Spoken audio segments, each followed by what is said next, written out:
Welcome to our special conversation episode. Today, we'll be joined by renowned and very talented Maansi Agrawal, a transformational speaker, an international corporate trainer, and a communication coach. A firm believer in the impact of words and their capacity to transform life, Maansi has conducted incredible talks on topics like self-love, self-motivation, entrepreneurship, goal setting, and public orating. With diverse clients like Red Cross International, International Monetary Exchange, Economic Policy Research Institute, South Africa American Embassy, WWF Nepal, Sunrise Bank, employees of Facebook, Deloitte, and the Armed Forces. Welcome, Maansi. Thank you so much, Avi. I'm so glad to be here. And it really gives me a lot of pleasure that I'm connecting with such young people and such wonderfully talented people from all over India. I'm just so grateful I'm here. Maansi is accompanied by 4 millennial entrepreneurs. We have Saurabh Lall. Saurabh is the founder of Content Culture, an idea-driven content marketing design studio. He's also the CEO of Model Gaon. Welcome, Saurabh. Thank you, Shavi. Thank you for having me here. Mahajan. Harsh, the director and digital guru at Kyde Digital Private Limited.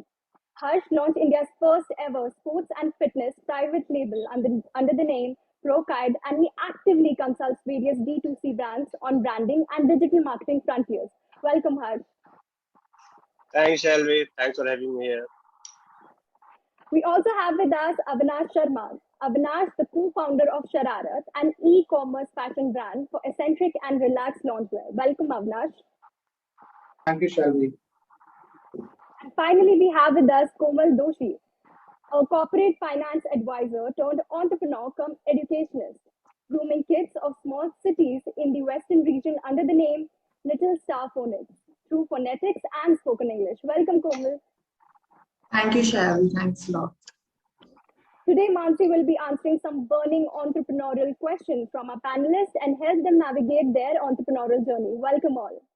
I've always felt that for any entrepreneur, and eventually while you start that journey alone or maybe with a very small group of people, eventually you go on and build a team because there is nothing that one can achieve alone. So I have always wondered, how can we instill a sense of leadership in your colleagues, in your teammates, in your subordinates going ahead? Sure. That's a great question. And here's what I think about it, okay?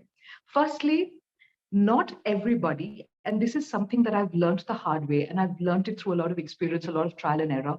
Not everybody is born to be a leader.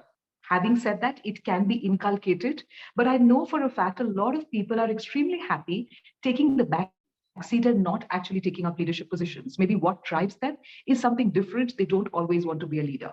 Having said that, when you are looking at inculcating this sense of leadership within your own teams, there are quite a few things that you can do, starting from A, setting in a vision, getting other people on board with your vision, as well as being able to define your vision in the right way. Very often we find that I might have a vision, but my team doesn't really know what's happening. I always like to equate it like this. Let's say your entire team or your entire organization is like a car. Everybody has a particular destination in mind. Until and unless everybody knows what the destination is, the car is going nowhere at all. Somebody wants to go to Nagpur, somebody else wants to go to Agra, somebody wants to go to Calcutta, and another person's rooting for Bombay. You're not going to be moving. I find, and this is absolutely shocking to me, I was training a group of girls who play cricket for Sikkim. It's a state cricket team, right? And I asked each one of them, what is your goal for 2022? Will you believe me if I told you out of a group of 20 people, I had 3 different answers. Now, these girls are playing a sport together. It's a team sport. Yet I got 3 answers there, which tells me that they're not even clear about the vision, about the goal they're going for. The moment we're looking at creating a team, I think the first thing that each one of us as entrepreneurs have to do, if you're looking at grooming them as leaders, or if you're looking at becoming better leaders ourselves, is to have a particular vision and to have that vision ingrained in everybody's head so that everybody actually says it in the right way. Not just, we want to be successful. This company should make money. It's not a vision. It's not a goal. everyone should have the same words that they use, because what success means to Avinash versus what success means to Harsh could be absolutely different. So my idea would be, when we're looking at inculcating leaders, is for everybody to have a meeting, forget everything else, switch off your phones, do whatever it takes, have a meeting at least for your top management, for the top brass of your company, and to get everybody to sit down and to actually brainstorm and come up with whatever your vision is on a sheet of paper. Secondly, once this is there, everybody should know it in the same words, in the same way, because just one word here or there could make a complete difference to what it sounds like to people. Then, of course, comes the entire part of getting everyone included, getting everyone to feel like they're a part of this. Because the moment people are able to sort of take ownership is only if they feel they've contributed to the vision and to the mission and the goal as well. So I think this is very important. Very often, let's say Avinash is an entrepreneur, or let's say Saurabh is an entrepreneur, we've come up with our own idea about what might make sense for us. But unless everyone is on board, it's not going to work. So for everyone to feel included, you need to ask them the right questions. You need to have a meeting where everyone sits down and has this conversation in a very strong, strict manner. After that, of course, there's something I believe in, and that is teach, test, trust. It's very simple. Teach or train. By teach, I don't mean you have to give them a book or a notebook or something like that, but just train your people, train them often, train them in a way that they're capable of handling things. Then, of course, test them. I would not give the leadership, I would not give the helm of the company or the organization to somebody that I don't test beforehand, because I think that really depends. If a person is not capable, if a person is not handling things well, I would not want them to play around with the lives and jobs of so many others, because y'all are all running companies with huge number of employees. So that is something I'm very conscious of. I would definitely test them. And then after that, trust them. Give them that space to grow. Give them that space to make mistakes only after they've met a certain parameter, a certain level of excellence that you expect from them. So definitely train, test, and trust. And that way, I think slowly we can grow in this space where everyone feels confident to take up leadership roles, leadership positions. But also, let's remember, and this has happened with me quite a few times in the past, I've been given somebody to work with, and I've been given, like, let's say, a huge company very recently sent a coaching client to me, a mentee to me. And after 8 sessions or something, my only realization was, this guy is fabulous at his job. Yet I would not trust him to be the leader. It's the Muhammad Azharuddin versus Sachin Tendulkar kind of scenario, right? Muhammad Azharuddin was the best captain because he had a certain kind of skill that was required to take up that position. Yet Sachin was always the better batsman. So we need to sort of be able to recognize that and make that difference as well, if we are to truly create a group of leaders that can take the organization forward. The best, the most efficient contributor may not always be the best leader, and we need to recognize that. I think that's very important if you're looking at grooming leaders. Thank you, Maansi, for adding that perspective to this entire thing. It really is going to help me out. So, how you motivate and ask your extended teams or the external partners, your vendors, your suppliers, your partners, how you ensure them that they are invested in your idea, they are more well motivated to, travel the journey in which the path you are willing to go. So how to make sure that they are, investing with you totally in terms of the time and energy you want them to invest with you. Sure.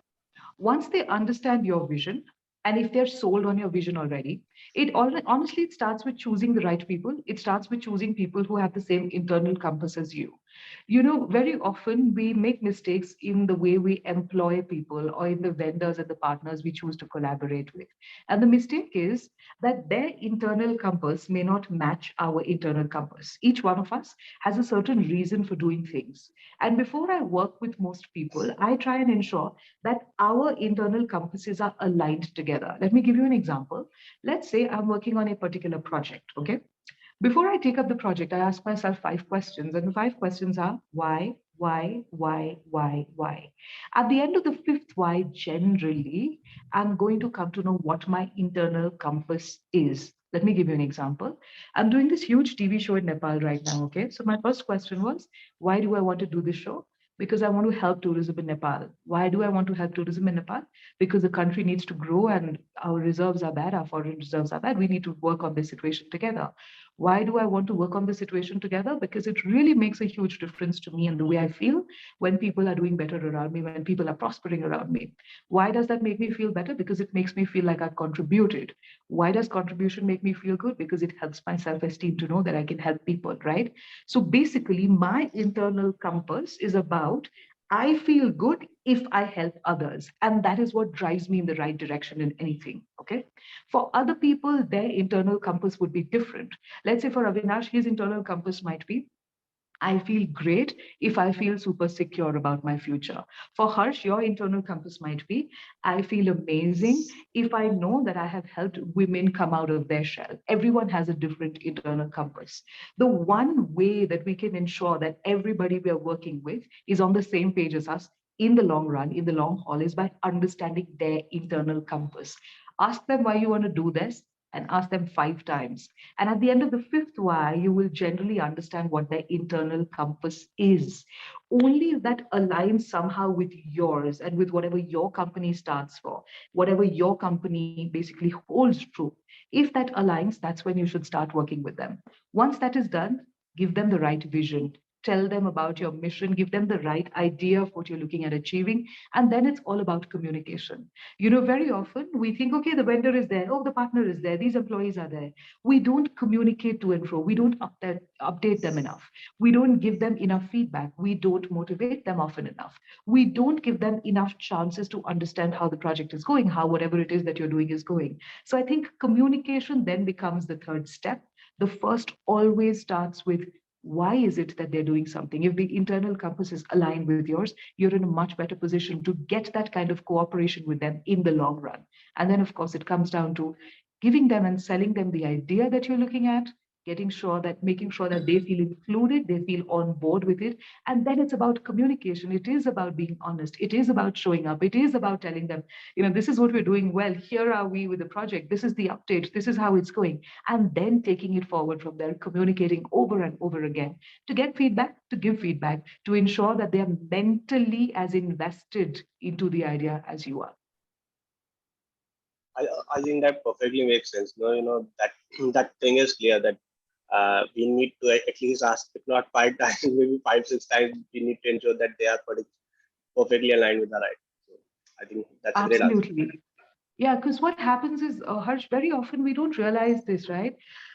People. So in Nepal, let me just give you a bit of context on this and why this frustrates me so much. Okay, Facebook. I have a page on Facebook, right? And Facebook, the moment you say you're a speaker, you're a speaker. That's what I wanted my bio to say, speaker. Facebook themselves assumed I'm a motivational speaker and put it there. I am nothing like a motivational speaker at all, but there's no way to change that. And I've been clicking on it furiously, hoping something happens, and nothing happens. So I get these invitations and these calls. Okay, ma'am, come. And this is in Nepal all the time. I get this once a day, twice a day, maybe, ma'am, come, motivational speech. And I'm like, I do not even believe in motivational speeches myself, and look at what I'm getting to do. But then there have been times when I've gone into these situations and I've said, you know what? You are 300 of you here. I am one Maansi Agrawal. Without understanding what your internal compass is, there's no way I'll be able to motivate you in any way. And the thing that I help them do is I help all these people in these organizations or these scenarios or these forums just understand and get aligned with their motivation and their internal compass, because everyone has a different thing that motivates them. When I ask in a group of, let's say, 30 people, 40 people, 80 people, what motivates you? Do you want a Ferrari? 7 hands will go up. Do you want a world tour? 20 hands will go up. Do you want great health? 3 hands will go up. Everyone is completely motivated by different things. So, I think that to be able to align, to be able to understand that internal motivation is super important. And this is a conversation every entrepreneur needs to sit down and have with every stakeholder involved, not just the people that are working directly under you, but maybe even your suppliers, maybe even your vendors, maybe even the other organizations you're working with. That would be super important, because then you're aligned, you know what you're working towards. And it's just so much easier if everyone's going to Delhi versus one person going to Agra, one going to Jaipur, right? So once that happens, it's just so much easier to work in that direction. Thank you all for joining us today. Saurabh, Harsh, Avinash, Komal, and Maansi. It was such an insightful talk, and we hope it will help our audience out there too.